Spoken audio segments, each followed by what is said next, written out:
I commit to telling the truth from this podium every single day.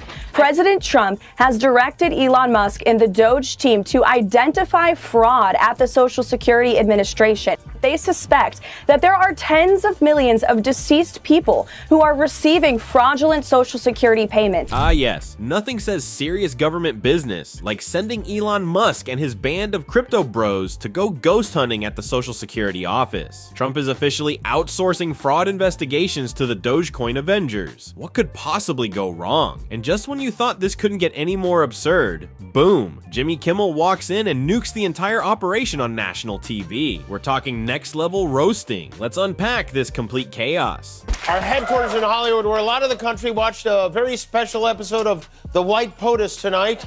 It was a night of pomposity and circumstance as Donald Trump addressed a joint session of Congress because, he rarely gets to be on TV, so why not? I mean, calling it the white pus? That's not a joke. That's a medical condition, and it's spreading rapidly through the GOP. But the real star of this hot mess? Karoline Leavitt, Trump's new mouthpiece, trying her absolute best to sound like she knows what she's talking about. Spoiler, she doesn't. Can you tell us that the lie heap is not one of those affected? So you're asking a hypothetical based on programs that you can't even identify. No, just identify. What I can tell you just is be clear. that Since you guys haven't identified, let's do it together just for Americans at home. Medicaid, is that affected? I gave you a list of examples: Social Security, Medicare, welfare benefits, food stamps that will not be impacted. Translation, she's got no idea what she's saying, but she's gonna say it loud and with a PowerPoint if needed. And seriously, Trump has been in office for how many years now? And this is still the level of talent he surrounds himself with? This is what happens when your entire administration is run like a bad reboot of The Apprentice. Except now the contestants are trying to gaslight the public instead of sell you lemonade. Buckle up, because the next clip is even more painful. To be clear, Americans can make the decision for themselves, but whether is the you said it's not war plans. Would you characterize these as military plans, military operation plans? I would characterize this messaging thread as a policy discussion, a sensitive policy discussion, surely, amongst high-level cabinet officials and senior staff. But the president said that Pete Hegseth said none of this was classified. So given the president has seen it now, and given the president understands that significant military plans are deemed classified as secret, how does the president view none of this, which details times and weapons and more, as being not classified? I've already been asked and answered this question. The president's thoughts on this remain the same today as they were yesterday. Yes, the classic Trump administration move. Take something that sounds very obviously like classified military strategy and just slap the not classified sticker on it like it's a half-off sale at Mar-a-Lago. Seriously, even the reporter is begging for clarity here. And Karoline is tap dancing like she's auditioning for a job on Broadway. And look, Karoline Leavitt didn't exactly sign up for a chill gig. Her job is basically take whatever Trump blurted out at 3 a.m., usually while eating KFC in bed, and find a way to make it sound like US policy. But when you're stuck defending a man who thinks weather balloons are military threats, you're gonna end up sounding like this. To the woman in the purple, because I saw you were making a face at my previous answer, so what's going on? When your press strategy is literally just calling out people's facial expressions, you know you've lost the plot. Enter Jimmy Kimmel, the late-night sniper who's been casually steamrolling Trump's ego since 2016. Kimmel doesn't just roast the Trump team, he floms them. And when he zeroes in on Karoline, oh, it's game on. Because once Jimmy starts sharpening those sarcastic knives, no MAGA myth is safe. Not even Karoline's sensitive policy discussions. It's President Zambone had posted about our friends up north. They will pay a financial price for this so big it will be read about in history books for many years to come. The only thing that makes sense is for Canada to become our cherished 51st state. This would make all tariffs and everything else totally disappear. We will have the safest and most beautiful nation anywhere in the world, and your brilliant anthem, O Canada, will continue to play, but now representing a great and powerful state within the greatest nation that the world has ever seen. He's moving on Canada like a bitch, and no one's stopping him. This is how Jafar from Aladdin tried to mate with Princess Jasmine. I mean, what did we just hear? Is this foreign policy or a bad improv sketch from a Disney villain fan convention? Trump seriously floated turning Canada into the 51st state, like it's a Taco Bell location he's trying to franchise. And Jimmy? Jimmy unloaded. He gave us the geopolitical roast we didn't know we needed, comparing Trump to Jafar from Aladdin trying to seduce Jasmine.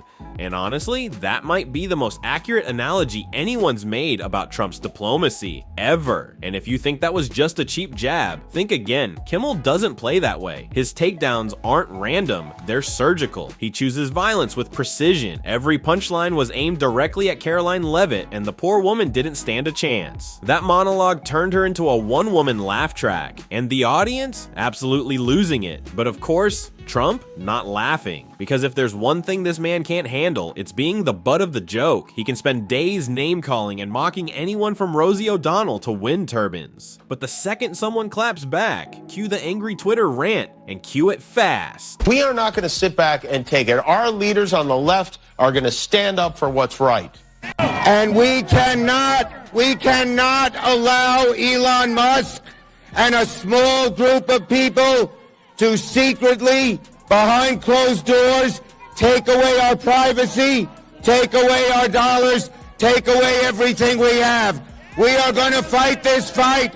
I am going to stand with you in this fight, and we will win. Now I know that's not Trump himself talking, but that chaotic energy, that disconnected ramble about privacy, dollars, and Muskian conspiracies, that's basically Trump's entire vibe, especially when he's throwing a fit over late night jokes. Because the moment Kimmel embarrassed Karoline on live TV, Trump went into meltdown mode. Twitter fingers flying, caps lock on, accusations of fake news being typed like it's a national emergency. It's like watching a human volcano erupt, except instead of molten rock, it's just more tantrums and grammar crimes. And somehow, in Trump's mind, everyone else is to blame. Always. Karoline gets wrecked on national television, that's Jimmy's fault. The press asks a tough question, the media's out to get him. Next clip coming up, let's just say things are about to get even more unhinged. Quick question for the audience. Did anyone else get a group chat invite from the National Security Advisor today? Just me? I know we shouldn't enjoy the fact that we have a confederacy of dunces running this country, but I'll be honest, I can't help it. I'm enjoying it right now. This week in the race between... You know it's bad when late night comedians start comparing your government to Dune fan fiction, and it actually fits. Because what Kimmel did here wasn't just a roast, it was a full-on demolition. Karoline Leavitt trying to spin Trump's clown parade as a functional administration. Please, that's like trying to convince people the Titanic was just docking. This woman gets in front of cameras, dead serious, and tries to explain why the house isn't burning, while standing in the flames, holding the matches, and blaming Canada. And the Trump squad, oh, they've been in damage control mode since day one. Every scandal, every tantrum, every impulsive policy blurted out like it was a 3 a.m. drunk text. And there's Karoline trying to glue the pieces together like that's what leadership looks like. Meanwhile, the rest of us, just sitting here wondering when we all accidentally woke up in a bad political sitcom. It's been 7 weeks since Donald Trump took office, and so far it has been much worse than I think anyone thought it would be. We're friends with Russia now, we're dumping the Department of Education, we're forcing ourselves on Canada. The tariff of Nottingham is on quite a tear. Today, Trump announced an additional 25% tariff on all Canadian steel coming into the United States. There he goes again, trying to stop the steal. Stop the steal, Kimmel said it, not us. Trump's foreign policy seems to bounce somewhere between drunken blackjack and middle school revenge fantasy. And poor Karoline has to walk out there every day and pretend this all makes sense. She's the human version of this is fine. Except instead of a dog in a burning room, it's a press secretary surrounded by broken policies, international incidents, and Trump's ego taking up half the oxygen. Kimmel doesn't need to exaggerate anything. The reality is already a parody. Karoline Leavitt is out here defending chaos like it's a TED Talk. How do you stand in front of the American people with a straight face and explain why your boss thinks tweeting at Trudeau is diplomacy, or that tariffs will fix whatever today's problem is? It's not just delusion, it's a performance art piece, and somehow it keeps getting more unhinged. Oh boy, Kimmel turns the volume up even higher. And let's just say, someone in Trump's circle might need to call HR. Dollars to donut. Karoline Leavitt couldn't tell you anything about the European Parliament. Let's watch Karoline Leavitt talk about France. There is now a member of the European Parliament from France who does not think the U.S. represents the values of the Statue of Liberty anymore. They want the Statue of Liberty back. So is President Trump going to send the Statue of Liberty back to France? Absolutely not. My advice to that unnamed low-level French politician would be to remind them that it's only because of the United States of America that the French are not speaking German right now. So they should be very grateful to our great country. What an embarrassment for St. Anselm's College in New Hampshire and its political institute. This is a spokesperson for the President of the United States, and she said that with such incredible certitude and snark. Better thank us, France, or you'd be speaking German. Yep, that actually happened. She really went with the "you'd be speaking German" line. It's like she found a dusty old way too meme from Facebook and thought, this'll go great in a diplomatic press briefing, and you could see the confidence in her face, like she just dropped a mic. Meanwhile, the rest of the world was collectively cringing so hard we pulled a muscle. But if you think that was cringe, just wait, because the absolute best part wasn't the line. It was Trump's nuclear-level meltdown after Jimmy Kimmel roasted her for it. Watching Trump spiral over a late-night joke is like watching a toddler lose it because someone else got more attention at a birthday party. He went full caps lock, tweets flying, outrage rising, logic not invited. It was like he thought if he just ranted long enough, Kimmel would apologize and the Statue of Liberty would start weeping red, white, and blue tears. But no,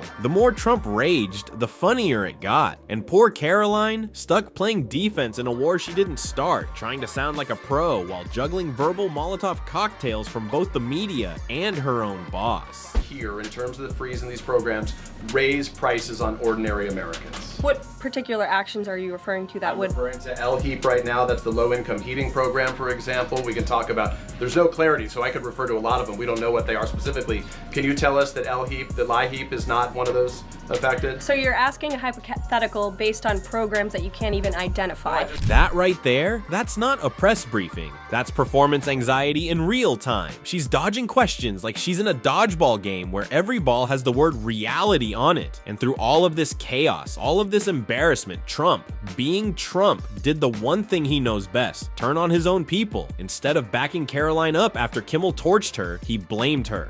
The man who hired her, trusted her, and shoved her into the lion's den, now questioning whether she's professional enough to clean up his mess. Classic. Absolutely classic. This is the same guy who thinks his reflection deserves a national holiday, and now he's mad that someone didn't defend him well enough? It's like watching someone try to put out a grease fire by throwing on more bacon. Trump's PR disasters were already a full-time job, but now Karoline had to deal with Trump himself acting like she was the problem. It's the kind of political dysfunction that makes satire redundant. The truth is already hilarious and horrifying. Forced with his comments on Bret Baier refusing to apologize for disrespecting the president and the American people in the Oval Office. The President Zelensky was in the White House today and had a real chance to sign an economic agreement that would have been great for the American people to recoup our tax dollars and great for the Ukrainian people to rebuild their country.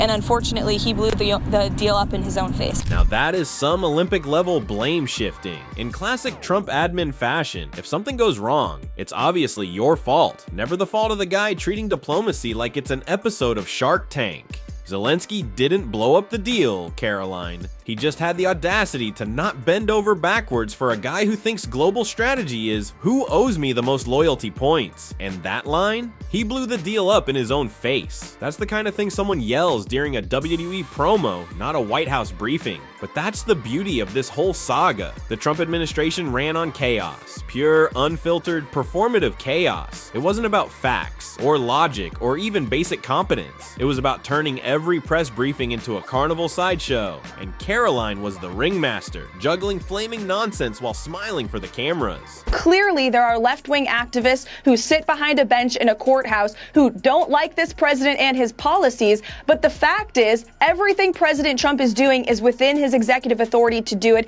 He is acting within the bounds of the law. All of his actions are constitutional, and our White House and the entire administration are prepared to fight back against this resistance. Don't bet against President Trump. I think his epic return to the Oval Office proves proves that he is going to win against the weaponization of our justice system. Ah yes, the epic return to the Oval Office. A phrase so detached from reality it could have been written by Trump himself between cheeseburgers. Every time Karoline opened her mouth, it was like watching someone try to gaslight gravity. No matter how polished the speech, no matter how many times she insisted Trump's actions were totally legal, the truth always peeked through, and it was messy. She was standing in front of a three-ring circus trying to explain why the elephant's on fire and the clowns screaming about windmills. And look, you almost feel bad for her. She was just a pawn, dropped into a losing game where the rules change hourly and the king's throwing tantrums on Twitter while the castle burns. But at the end of the day, while Trump was rage tweeting from the golf cart and declaring himself the second coming of George Washington, it was the American people who got stuck cleaning up the mess. Karoline tried to sell this flaming shipwreck as a yacht, but even she couldn't cover the smell. And Trump, still out there, still tweeting, still thinking he's the GOAT because he once held a Bible upside down in front of a church he's never been inside. The rest of us just trying to make sense of the madness and laughing because what else can you do? Clearly, there are left-wing activists who sit behind a bench in a courthouse